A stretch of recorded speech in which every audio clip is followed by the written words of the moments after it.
Keterbukaan pernah menjadi suatu tantangan yang besar bagi saya. Sulit rasanya untuk percaya kepada orang lain atau untuk berbagi apa yang saya rasakan. Saya membangun tembok tinggi agar tak seorang pun melukai saya. Semua dimulai dari masa kecil saya. Ibu saya lebih banyak berperan mendidik saya dan saudara-saudara saya. Namun, ibu mendidik dengan keras dan perfeksionis, sehingga saya menjadi takut salah dan sulit menentukan pilihan. Belum lagi di sekolah, saya menjadi korban bullying. Jadi, saya hampir tak memiliki teman, baik di sekolah maupun di lingkungan rumah. Alhasil, saya menjadi orang yang tertutup, tidak enakan dan sulit percaya kepada orang lain.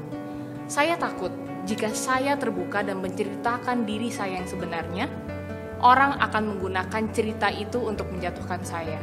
Di lain pihak, jika saya menemukan orang yang bisa saya percaya, saya akan pegang orang itu sekuat-kuatnya, sehingga seringkali saya jatuh dalam hubungan yang toksik, di mana saya malah makin tersakiti. Pada tahun 2013, karena papa saya mulai Bible study, saya pun turut mengikuti Bible study. Akan tetapi, karena saya masih remaja, saya tidak paham untuk apa sih Bible study itu.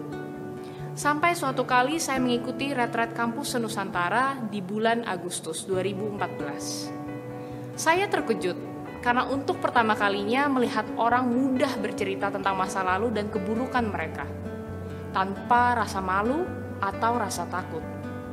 Saya merasa tertegur, tetapi juga dikuatkan. Jika mereka merasa aman di dalam Tuhan dan mampu terbuka, mengapa saya tidak? Jika di dalam Tuhan mereka bisa saling percaya dan dekat satu sama lain, mengapa saya tidak? Sejak saat itu saya terinspirasi. Ada rasa aman yang muncul di dalam hati saya, mengingat saya bisa terbuka dengan mudah. Tidak ada yang judging, tidak ada yang menggosip. Mereka mendengarkan dan peduli kepada saya sampai ke level terdalam. Pelan-pelan saya berani untuk terbuka. Saya jadi nyaman untuk berbicara tentang diri saya sendiri, perasaan saya dan pikiran saya. Dari sini saya menyadari, saya bisa bertindak tanpa takut dihakimi atau dijelek-jelekkan. Ternyata keterbukaan inilah yang menolong saya lebih lagi. Saya tahu, bersama dengan teman-teman komunitas ini, saya bisa bercerita dengan bebas. Tidak seorang pun akan menghakimi saya. Tidak seorang pun akan menggunakan kisah saya untuk menjatuhkan saya. Dari pengalaman tersebut, saya melihat bahwa Tuhan begitu luar biasa sehingga mampu menyembuhkan hati yang luka. Kini saya termotivasi untuk terbuka, berbicara dengan dalam, bahkan juga untuk menolong mereka yang memiliki masa lalu seperti saya. Saya pun tidak lagi takut dengan apa kata orang.